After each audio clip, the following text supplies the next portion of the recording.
harka fuunii kabajamtootaa fi jaalatamtoota hordoftoota obsi amboo jalatti argamtanii akkam jirtu fayyaa keessanii ani nagaadha galata waaqayyoo sana keenya baay'ee waaqayyoof galanni haa ta'u akkasumaan baga geessan baga keenya isin jechuun jaaladha guyyaan saarra tarullee sa'aatiin arganne isinin jedhaa baga geessanii baga walumaan geenye isinin jechuun jaaladha akkasumaan hordoftoota obsi amboo jalatti warreen argamtanii har'a wanta tokko waan gammadee tokko isiniif qooduun dhufe innis waggaamma kanaas ture keessatti takkaa nama faana ayyaana waggaa biyya kanatti dabarsee hin beeku har'a galata waaqayyoo mucayyoo keenya tokko hargadhee faana dabarsee baay'ee natti tole baay'ee gammade garuu video waraabnee turre videoon sun akka carraa ta'ee digingiri jedhee hafe innaa kanaaf wanta tokko isiniin jechuun barbaada dhugaa waaqayyoo jechuu fi biyya namaa keessa jiraannutti wantoota nuyi irraanfachuu hin qabnee fi wantoonni nuyi yoo nutti dhaga'amellee hin darba jennee bira tarruu jechuudha.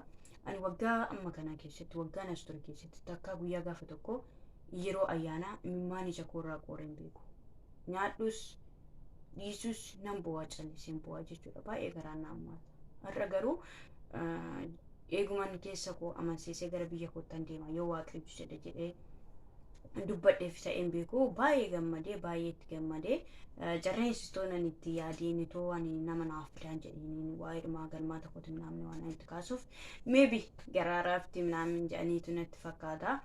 Atoo itti beekin mucayyoon tokko nama isaan beekan bira jirti mucayyoo Oromoo keenya tokko akka carraa ta'e tun beekin diingata fidanii innaa kanaaf hedduun itti gammadee dhalli namaa wal arguu isaatti hedduutti gammada nyaachuuf dhuguu miti afaan nagaa wal gaafatee wajjin kolfii taphatee yeroo deebi'u baay'ee namatti tola.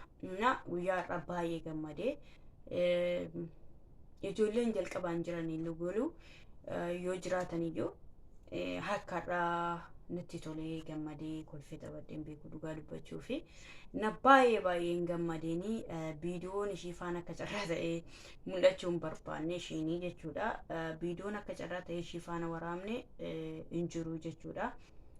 Iddootti sagalee qofa iddootti viidiyoo qofa ta'ee wanta naa kanun badaa annaanaa waraabe jechuudha. Maayee biyyin viidiyoo mul'achuu hin barbaaddu annaanaa waraabe kanaaf na didinatti fakkaata. Nannaa mee achumaan viidiyicha waliin hordofnaa immoo waan nuti qalannee soolaa nuti qalannee dhiinni harkarraa nu ba'uu didee nyaannee coomni afaanii nu qullaa'uu didee dhiqannee jechuudha. Isas waliin argina waliin ilaallaan siniin jedha tokkoffas immoo viidiyicha irraa xiqqoo shukutee malee wal faana iddoo sagalee irraa kutee iddoo viidiyoo qofa isinitti agarsiisa maybe waddaan cite jechuudha. Inna nyaatachas immoo waliin nyaannaa isiniin jedha. Warreen mana obsee ambootiif addisii taatan like share subscribe gochuudhaan na bukkee dhaabbadhaa. Iddoon itti dogoggoretti immoo obsee kun sirrii miti dogoggortee taasirreeffadhu karaatti deebi'i naan jedha. Ani obseen nama deebuu dandeessudha nama gorfamtuudha. Nama yoo namni waan tokko jedheen irraa daftee deebisuudha nama hubattuudha. Abbaan illee hojjechuun sirrii miti dhugaa dubbachuu fi maybe akkasitti yeroo na ilaaltan nama akkasii fakkaachuu dhiisuu mala. Inna akkasiin isiniin jedha hundumti keessanoo isiniin jaaladha isiniin kabaja baga immoo geessanii darbee akkamittiin obsi akka nuun jettiin jedhiinaati baga geessanii baga walumaan geenyee haala hundumaa keessatti inni nu eege yoo naannu ga'e maqaan isaa eebbifamu bara kana inni nu agarsiises immoo maqaan isaa eebbifamuun isiniin jedha. Viidiyicha achumaan waliin itti fuunee ilaalla. Egaa sagalee hin qabu normaal baay'ee kolfaa turre jechuun isheen akka waraabamaa jirtuuf hin beektu waan margine qoosnee kolfaa turre egaa hin taane gochuun hin danda'amu. Innaa sagalee irraa xiqqoo fi viidiyicha waliin ilaalla nyaata waliin ilaalla turtii gaarii isiniin jedha. Hordoftoota fi kabajamtoota hordoftoota maatii obsee amboo akkam jirtu fayyaa keessanii baga geessanii baga geenya isiniin jechuun jaaladha. Akkasumaan guyyaa har'aa jechuudha daanqoo bitee quncisee jira kun immoo foon lukkuuti hamma dhiqee zafazzafeera jechuudha. Naa kanaaf keessummaa tokkotu natti dhufee jira waggaa 5 keessatti waan du'an beeku gara biyya kootiin deema jennaan mucayyoo tokko namoota shin beetu biroo hojjetti mucayyoo Oromoo tokko naaf fiddeen daanqota kana kun qoqqonchisee as keessatti naqee jira. Waliin waannaa waliin nyaannaa keessummaa qabnaan isinii jedha. Dhugaa dubbachuuf dhugaa waaqayyoo ani waggaa 5 keessatti takka ayyaana waggaa jedhee waa qopheessee sin beeku. Nama faanas kabajee hin beeku. Guyyaa gaafa ayyaana waggaa bu'aa dabarsa malee takka waan tokko wayii gadi uffata iyyuu jijjiirradhee hin beeku jechuudha ayyaana waggaadha jedhee. Maayif fida sinan jedhu jechuudha. Har'a garuu eegaan maqaa galmaataa dhadha'uu fi ingada fi misheetiif nama siif dageettee si jedheeni mucayyoo tokko naaf fiddee kun daanqoo kan amma suuqii deemee dhaqee amma addisumsaa kun luqqisee fidee dhiigaafuu kanaan qabadhu dhabe. Kunis immoo foonii cooma guddina haddaate foonii olaa kuni. Inna kana walii wannaa walii nyaannaa mucayyoo siyooshinaa jetti gara viidiyootti nan fida amma garuu hin jirtu bilbilaa isaa jirtiin isiniin jedha. Walumaan itti fufnaa walumaan hojjannaa waliin nyaannaan isiniin jedha. Asumaan immoo like share subscribe gochuu hin dagatinaa obsee amboo jajjabeessaan isiniin jedha. Dhugaa dubbachuuf baay'een gammadee Kiristoosiin ani nyaachuu isaaf dhugaatii isaaf toon ta'een mucayyoo kan har uummanna na oolchanii guyyaa ayyaana waggaatiin yeroo ayyaana waggaa olii gadi fiigaa oola malee mana keessa bakka inni hundumaafuu galatoomtu har'a mucayyoo kana fiddee isheen na biraa oolchuu ishiitiif iyyuu jedha. Kanaaf baay'ee gammadee jira. Waan miti nyaachuuf dhuguu toon ta'een ishee dhufaan haasa'uuf baay'een itti gammadee maybe warreen akka kooyoo guyyaa biraa qophaa dabarsitanii jirtu ta'e akka mana godhuun beektu. Innaa kanaan walumaan itti fufnaa isiniin jedha. Shunkurtii qayyisirii kun immoo kan dinnichaa qopheeffadheedhaan isiniin jedha. Jamaa kun daanqoo kanatti quncusee lafa isinii naqeera. Kana fakkaatan daanqoon koo kun immoo oolaa kana fakkaata. Kun qullubbiidha. Akkuma argitan hojjechaan jira. Amma dhumaatti waliin turra. Nyaattus immoo qophaa'aa koottaa. Ashamaa harka fuunee kabajamtootaa fi jaalatamtoota hordoftoota obsee amboo akkam jirtu fayyaa keessanii jirtu ulula jirra jirtu. Bagattiin isin ga'e uliluu bagattiin isin ga'e. Bagattiin isin ga'e. Shuu bi'ulu isin tabaakoon. 2023 እንኳን አደረሳችሁ። ሰላም እንዴት ናችሁ? የተከበራችሁ የተወደዳችሁ የኦብሴ አምቦ ቤተሰቦች ደህና ናችሁ? እኛ አለን እግዚአብሔር ይመስገን። እንኳን አደረሳችሁ እንኳን አደረሰን እንል ፈልገን መጥተናል። ولونشون بنناملو إذا بتمسكري بتفكيوا ولونشون بنناملو خلينا نشوف. اليوم رح نعمل رئيسة.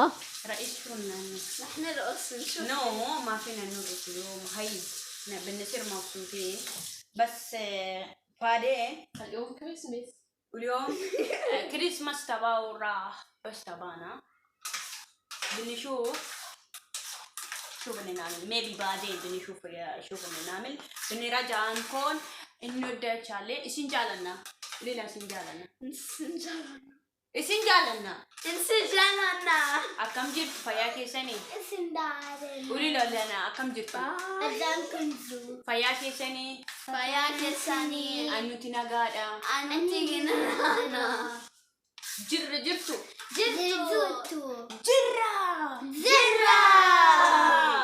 تفيوني peace out.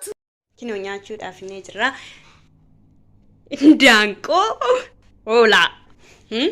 Nacii daabbo. Birindaa birzii.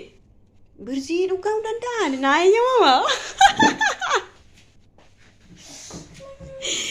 Dhugaa waaqayyoon isiniin jedha baay'ee gammadee Kiristoosiin ani baay'ee gammadee jira baay'ee nyaachuuf otoo hin ta'in mucayyoon dhufuutti baay'ee gammadee naciin keenya immoo ijaan qabu maqaa Yesuusiin. Naciin keenya ijaan qabu. Innaa kunoo kana fakkaata nyaanni keenya qopheeffannee amma nyaachuuf mucayyoon viidiyoo baqatti maaliif akka isheen viidiyoo baqattu dhugaa rabbiin hanqallee na diddaas bahu. Innaa na jaalatta itoo na jaalatte viidiyoon afaan hojjeta argaa kennu. Innaa kunoo kana fakkaata nyaanni keenya koottaa nyaadhaan isiniin jedha. Waggaa 5 keessatti guyyaa har'aadhaan nyaata ayyaanni keenya jedhee qopheessuun koo kan inni hin kakanne dhugaa dubbachuuf namni na bira dhufuun har'a. Innaa akkasiin isiniin jedhaa koottaa nyaadhaa dhugaa wajjiniin nyaanne dhunnaan isiniin jedhaa.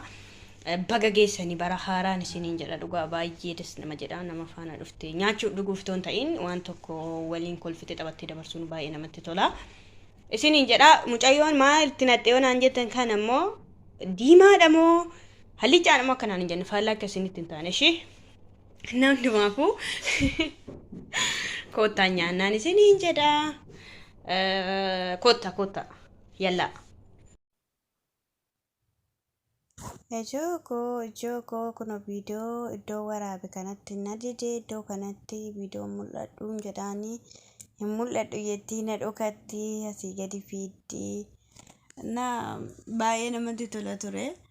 Egaa maal godhu wanta naa kun tolee hin tolu danarratti nakkaate kudoo video waan ta'eef beeku namni tokko waan tokko hin jaalatiin yeroo raawwatamu lakka akkasiidha. Na kanaaf na dideen isiniin jedha sagaleen hin hojjetu duwwaa ta'e bidoon daqiiqaa 10 wayii waan akkasii ture ammarraa kuteedhaan daqiiqaa muraasa irratti waraabaa waanuma yaadannoodhaaf ta'uuf jechuudha.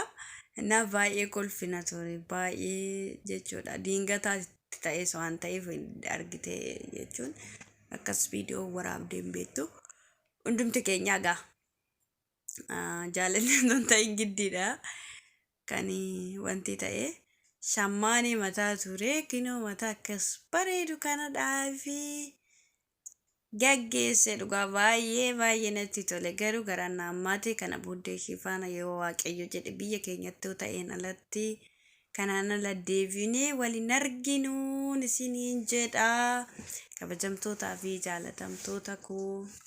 Ta'u sagalee ishii dhageessanii baay'ee natti tola ture maaliif qoosaa innaa sana qoosaa turre jechuudha. Giggee irra jirtee adana yaalaallee hin qabdu. Isiniin jedha hordoftoota koo na kana fakkaataa warreeni mataa shimachuu yoo rifeensa keessan dhaachuu barbaaddanii gara mana obsee amboo koottaan isiniin jedha. Gatiin immoo doolaara keffiyyaaniin isiniin jedha ishee. እና ከስቱሪ ጉያ ባየነት ቶላ ቱሬ ገሩ ይሲፋነ በቃ ዴብኔ ወለርጎን ኬኛ ሜቢ ይበራ ዲባ መናማ ሚቲ ዮ ወለርጊኔ ዮ ወለርጉ ባንሞ ብየ ኬኘቶ ዋቀዮ ነጋዳኑ ለቹኑ ገልቼ ወለርጊኔና አብዲ ቀምናን ሲኒን ጀዳ እና ከሲ ያው ብሎ ተከቱርተኔ እና ነማ ብየ ኬሰኔ አርጊታኒ ባየ ደስ ሲንጀዳ ዱጓርበቹፍ ሜቢ ወሬን ካን Anaanala nama biyyaa arguu dandeessaniin arguu waan ta'eef na baay'een gammada. Egaa maal godhu sagaleen hin jiru sagalee duwwaadha amma sagalee irratti waraabaa jira. Isin maybe irratti dhagaamayyuu dhagaamuu beekuun isiniin jedha. Isayyuu gara iddoo walitti dadhan sanaatti naa darbuu didee iskiriinii waraabe yaadannoodhumaaf jecha jechuudha. Nakkasin isiniin jedha kabajamtootaa fi jaalatamtoota koo kan hin baay'ee sin jaaladhu kan hin baay'ee sin kabaju hordoftoota obsee hamboo naaf jiraadha waan na jajjabeessitanii waan like share gootaniif isiniin jedha. Dhagaa maal godhu maa ta'u gaa maal jennaa miti. Nakkasidhaan isiniin jedha yoo isinitti tole like godhaa share godhaa. Yoo isinitti tole moo dislike godhaa la dislike wallahi hin eeyyamamu dislikein kun hin banne garuu asirra dislikein jirti na dislike Yesuusee kolfaadhu na kanaaf hundumti keessanuu waan like gootanii waan share gootanii waan na bukkee dhaabbatanii guddaa isaa galatoomaa isiniin jedhaa. Warreen immoo nama sin arganne qobaa keessan dabarsitanis bararraan barri jirti anis waggoota muraasaaf akkasuma qobuma konture garuu har'a guyyaa jibbaata ayyaana keenya garaa isaaniitti beekatan ta'e hin beeku jarreeni nama naa fidanii akkuma jalqaba irratti hin kaaseen isiniin jedha wanti biraa funii kolfinii qabannee yaada wal jijjiiruun keenya waan hundarra caalaan isiniin jedha waan isinitti dhaga'ame immoo koomentii jalatti naa barreessaa. Warreen mataa dhaachuu barbaadan kootaa gatiin hin jiru tolaa. Nageenya bichaanaaf kadhattu isiniin jedha.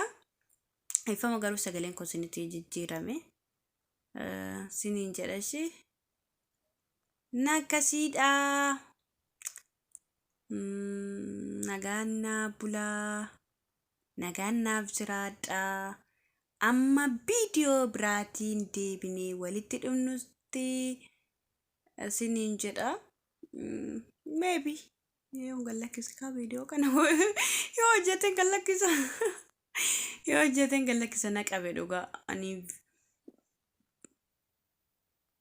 ifama viidiyicha gallakkisuu barbaada garuu yoo akkum duraanii na qabu baate meena ilaala yoo sagaleen irratti waraabame gadi lakkisa yoo sagaleen hin jiru ta'e immoo duwwaa akkamittiin hin gallakkisaan isiniin jedha. Akkasiidha. Iddoo kana fa'itti like share jedhin jedhaani like share jechuun beektu baay'ee kolfaa turre dhugaa dubbachuu utoo sagalicha dhageessani baay'ee kolfa duutu like hin beektu garuu share jechuun beektu naga hunduma keenya miti kan beeku na kanaaf baay'ee kolfaa turreen isiniin jedha gamaalan godha bilbil maaliif sagalee akkana jala cicci godhe na wallaalchise dhugaa rabbi na akkatti fataa jettan abdiin qaba.